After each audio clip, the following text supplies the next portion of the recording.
Welcome back. You hear so many different voices on the television these days, Australians, Americans. It's great when you get a Welsh voice coming out of the tube.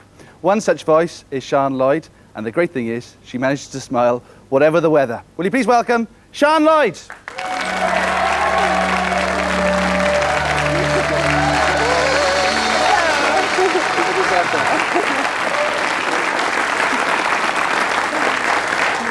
You can put your elbows on the table, ma'am won't mind. It's very tall, isn't it? It's a bit of an odd shape. Anyway, it's lovely to have you here. Busy day, 2 live programmes. Very busy day, yes, my second one. But my goodness, the look of this, superb, isn't it? It's a bit posh. It is. I've really tarted myself up for this one. Now then, just a couple of things. We mentioned earlier on that there's a deep depression over you because of your music. What happened? Oh, God, yeah, low pressure indeed.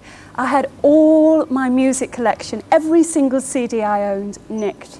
We got thieves a couple of weeks ago, and they stole my whole record collection. I've got nothing at the moment. But you are, Thank you. You are a music fan. That's the whole. Oh, I'm a music freak. And yeah. I asked around and I said, "What do you think Sian Lloyd would like?" And people said, ABBA, maybe The Sound of Music. Oh, thank you. But the type of music you listen to. What weather girly music? That's right. Yeah. No. No, I like J.J. Cale, John Cale, Ry Cooder, Tom Waits. Love Tom Waits. That sort of thing. That's real gravel because underneath it, I know that people get this impression that you're very glam on the telly, and that's great. But that's the job you do. You weren't like that originally. You were a journalist, a hard-nosed journalist.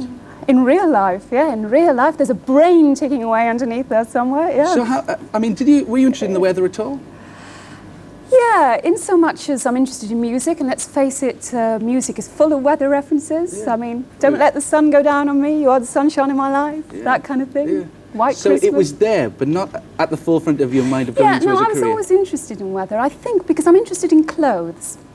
And as a result, by default almost, if I had an expensive new suede jacket, I wanted to know whether it was going to rain the next day or not. And it's interesting you should say that, because my sister lives in France, and we talk to one another maybe twice a week, and the first 10 minutes of that conversation is comparing weather in this country with France. Yeah, because the best weathermen I know are actually the surfers who live on the Gower, because they can tell you when there's a depression out west, because they know that's the best time for the surf. Yeah. So I suppose people close to the land know about it as well. Going back to your journalistic training, because it was through that you got the job as the weather, weather girl. Or presenter, why not? Yeah, so what was the job you had in London? Because you worked in Wales originally and moved to London. Yeah, it was journalism, TV journalism. I worked for Worldwide TV News, the TV news agency. You know, John McCarthy's lot who was taken hostage. Yeah. And basically I broadcast throughout the world, but not in this country. I was like a stringer for ABC in the States, Channel 9 Australia.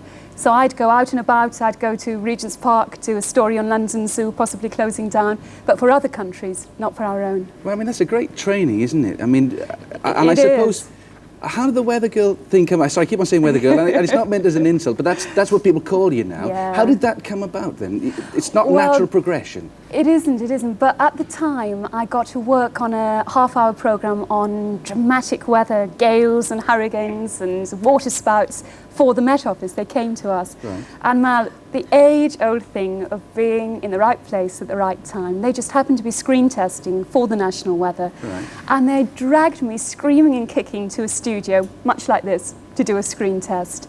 And I think I was the only one who could stagger through 3 minutes without drying up, so I got the job. Yeah. Are you pleased you've got the job? Is it because it must change your life, mustn't it? I saw you in The Sun this week. I've seen you obviously on... You read The Sun? Somebody left it in the office. And I saw you, fully clothed I should say, and I saw you there.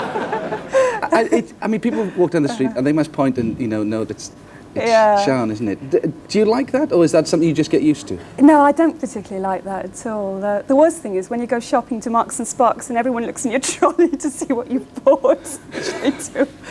No, that aspect of it. Although I'm fairly sociable, fairly gregarious. I like meeting people. But and how long can it last? How long will you be in this job before you move? Well, I don't know. I find that you reach a stage whereby that's in the hands of other people, not in my hands. It depends what choices other people will make on my behalf, Great. Well, I'm glad people maybe have got a chance to know there's much more to you underneath than maybe they just see on the television. Ladies and gentlemen, Sian Lloyd. Thank you, Sian.